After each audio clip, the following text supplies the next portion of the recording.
2017 Audi A4 may not look as overhauled as you would expect for a complete redesign, but the devil's in the details, and those details are pretty darn impressive.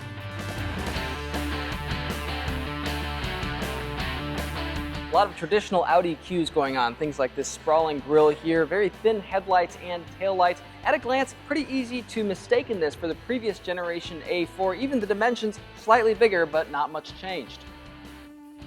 Check out this cut line right along here. It runs just below the belt line of the car, blends perfectly smooth into this line where the hood actually meets the fender. That's an area on a lot of sedans where you kind of have this awkward cut line you got to make. Here, blends in perfectly, even with a three-dimensional lip. Pretty neat stuff.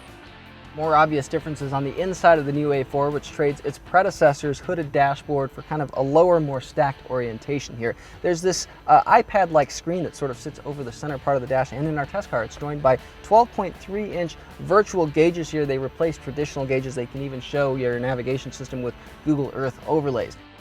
Now, some of the technology is overkill. The Google Earth looks kind of cool, but it doesn't actually add any really useful information, and it just kind of does crowd some of the information you need to see, especially at a glance. This screen here, begging for a touchscreen interface. Instead, you got to control it through Audi's MMI knob-based system down here. Really a drag, especially when you're using things like the standard Apple CarPlay and Android Auto. Those were meant to be on a touchscreen, not to be used with kind of a cursor and a knob down here. As far as the luxury quotient in the A4, some nice attention to detail with things like three-dimensional edging around this kind of pod of climate controls, but some lower rent plastics below eye level. Those are areas where cars like the Mercedes-Benz C-Class, even the BMW 3 Series dress up with a little bit more consistency. But a very practical interior in the A4. Lots of room, lots of storage, easy to see out of, big back seat.